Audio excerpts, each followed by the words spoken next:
Hello, everybody. Today we're going to go over how we're leveraging ChatGPT here at ConsultWebs. I want to start with a quote from Larry Page, the co-founder of Google. In it, he states, "Artificial intelligence would be the ultimate version of Google, the ultimate search engine that would understand everything on the web, would understand exactly what you wanted, and it would give you the right thing. We're nowhere near doing that now. However, we can get incrementally closer to that, and that is basically what we work on." This is a quote from 2006. So things have come a long way with AI since then. And Google has been working on this since back then. Just to give some perspective on ChatGPT just came out in November to the public. Google's been working on AI stuff for a very long time. My name's Grant Brott. I am the director of ROI strategy at ConsultWebs. I work with all our teams on strategy and kind of the tactics and stuff we take for achieving success with the campaigns. So let's go ahead and get into it. What is ChatGPT and where is ConsultWebs in its usage? So a quick summary, ChatGPT is a computer program. It was developed by OpenAI, and it's basically a language model that allows it to write as a human. It uses machine learning and a really large data set that it has learned from to mimic a human's writing. And so it was created to be a chat, to have a conversation with somebody, and it does really well at that. It is a valuable tool that can improve efficiencies and productivity across all different industries if used properly. There are many different use cases for this that we've seen at this point, where people have tested things from coding stuff to writing to ideation, saving time with research. And there's some examples here: document summarization, research ideation, coming up with FAQs, topics for videos and content and articles, leveraging it to do outlines for an article or something like that. Things like this can save you time and allow you to focus on more important tasks. You're able to leverage something to assist you with your research instead of spending, an hour or 2 hours digging through books trying to find a reference to something. This can just pull it up and give it to you right then and there in a matter of seconds. And so that could be a huge time savings for you and your staff. And for us here at ConsultWebs, that's where we're seeing it. Instead of going and looking for a statistic and trying to find it and all that, and not knowing exactly where to pull it from, we can ask and it will give us the statistic, and then we can ask it for references on where it found that statistic, and it'll give us the website or the publication or whatever organization provided that statistic, which saves us a ton of time. Instead of spending that hour trying to find those stats, we now have those and have the reference for it. We can go look at that, pull what we need, move on. So there's a big time saving there that will allow us, as we work with this and figure out the workflows, will allow us to save time on the more time consuming tasks like that, to focus on more important things that'll help grow the campaigns further. What ChatGPT is not, it's not a human. It's not a full-fledged, when you think of AI, you think of like an intelligent robot that can think and act and do things. That is not what this is. It has no emotions, has no personal biases, can't understand social cues. There's no personal touch, no creativity. And that's coming from ChatGPT. When you ask it what it is not, it tells you, and that's some of its downfalls. Some of its maybe not downfalls, but definitely limitations. It is not yet advanced enough to fully understand or replicate the nuances of human communication and decision making, and it is not able to create original content or provide the personal touch that is needed to differentiate your firm's content from others, which is why we don't use it. We have tested doing content and stuff with it, but it's not something we leverage for that right now. We're actually not even using ChatGPT for anything really right now, except for research and testing to figure things out and see what we can use it for, what we can't use it for, what are its limitations, and so on. So we're going to go into some of our early testing here, what we've done. ChatGPT has only been out since November, the end of November, November 30th. So it is very, very new. People have just barely had hands on it. And so these are some of the things we've tested and are looking at and trying to figure out, can we build workflows around this to save the team time so they can focus on more important things on accounts. And so this is a content outline and ideas. So we asked it to generate a topical outline for an article. And we tested that in different formats. And so what we got was, it gave a really good outline, very thorough, very in-depth for the example I'm going to use is premises liability. And it covered everything very well. So gave a really good outline, which would have saved a team member trying to go through research and compare a bunch of different sites and find all that information quite a bit of time. These outlines can take anywhere from 30 minutes to an hour, and a large part of that is doing the research to find the references and figure out what all needs to be included in it to cover all the aspects. What it didn't have and what it can't do is it can't speak to, and it doesn't put into it anything about the firm. There's no UVP, there's no brand voice, there's no context there. So it's not able to necessarily know your law firm and be able to pull that information in like one of our legal editors could. So that is a drawback. Another one is it doesn't understand the perspective and stance of how you are practicing as a law firm. And so in the premises liability case, there is a decent amount of stuff in the outline for how to defend against a premises liability case. And that wasn't what we were going after with a piece of content. That wasn't the target of the example we were testing that with. This can, however, save time on building comprehensive outlines for topics versus manually doing that research. And that's what we're continuing to further invest time in for researching right now, is to see where can we save more time with these. If we can save half an hour per content outline, we produce hundreds and hundreds of pieces of content for clients in a given month. That's a huge amount of time that we save our team by leveraging this as a tool to assist with that. There's still huge requirements for QA, reviewing that and all that, and I'll get into some of those limitations and issues here shortly.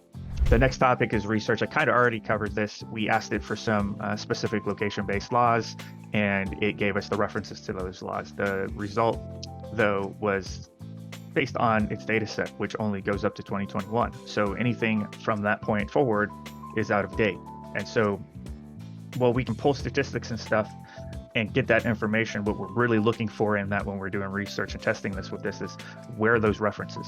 Where's this data coming from? So we can go there and pull the current data, the current law, and leverage that. And so that's where, again, a legal editor, we've got licensed attorneys on staff. And so when we're looking over the content and stuff like that, we're looking at that. And that was something that we looked at was, hey, this isn't current. This stat is, older than the current stats on there. These are some of the stuff when we took that example and we reviewed it and QA'd it, that's the stuff that popped up. That's the limitations we're seeing. Content creation, we did take the content outline and ask it to write an article on premises liability. Again, like I've mentioned, any kind of changes to laws and stuff that apply are out of date due to the time.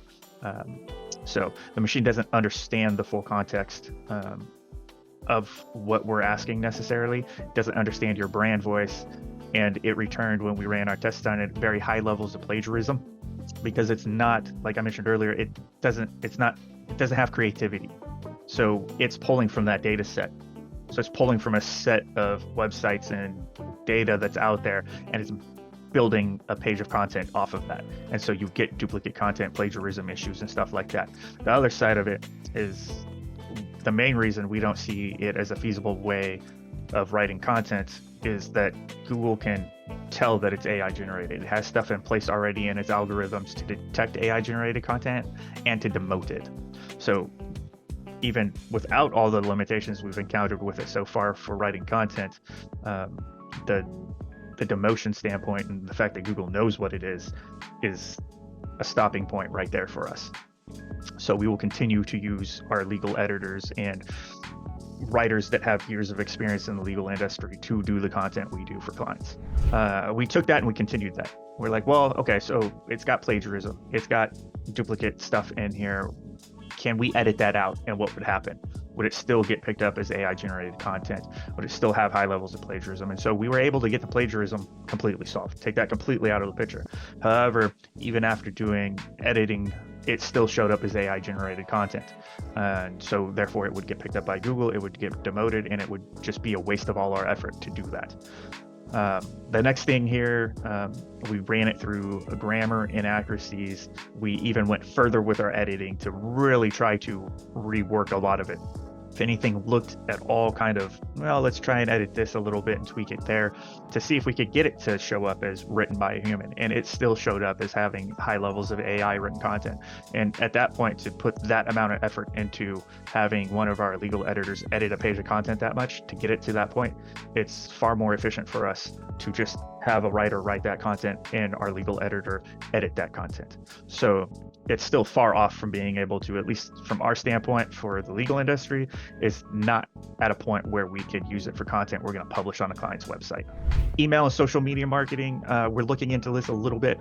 It can draft and write summaries of an article. So if we have an article that we're publishing, a blog post or something like that, and we need a summary to post to the social profile, or that we want to send out in an email newsletter, it does a really good job of taking that article and giving you a summary of that article.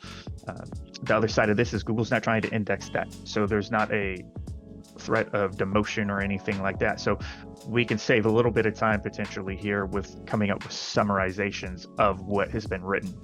So that's something we're looking at. We're going to do further testing on it. Again, there's still limitations to all of this that I'll get further into here in a second.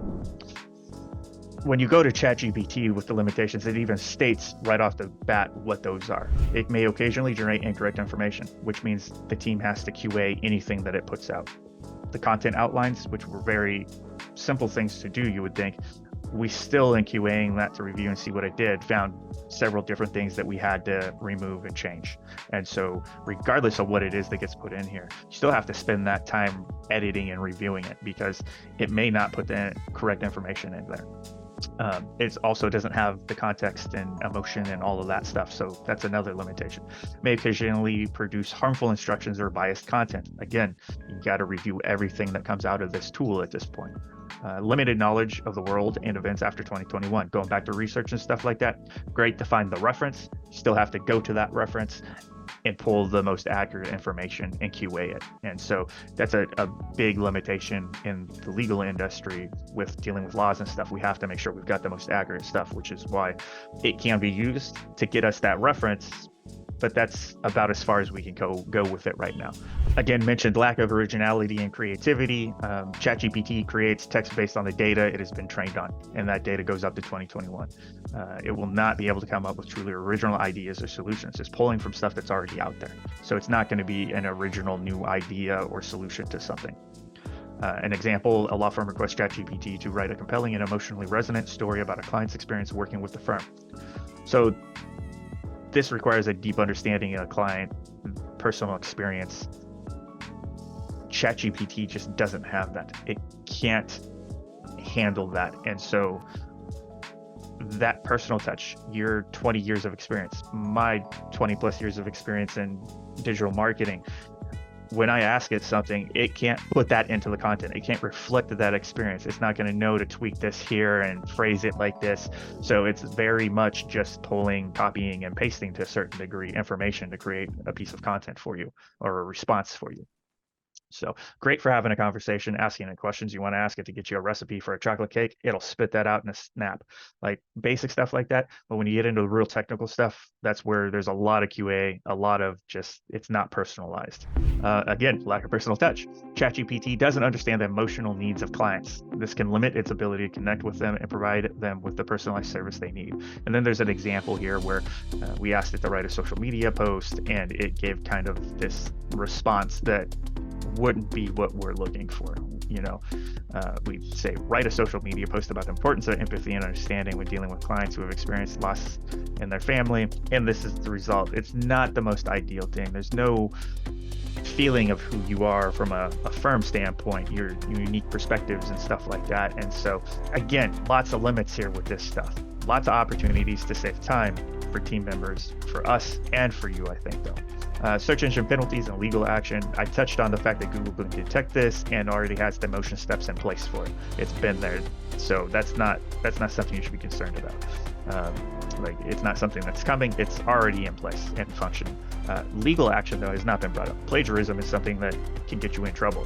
And since ChatGPT is just pulling from things to create a piece of content, we have the initial article we had done had over 30% plagiarism when it was checked. And that's just really, really troublesome. So have to be very careful if you're trying to put something out there from that standpoint, and you're not editing it very heavily and running it through plagiarism tools to fix those things, you can get yourself in trouble.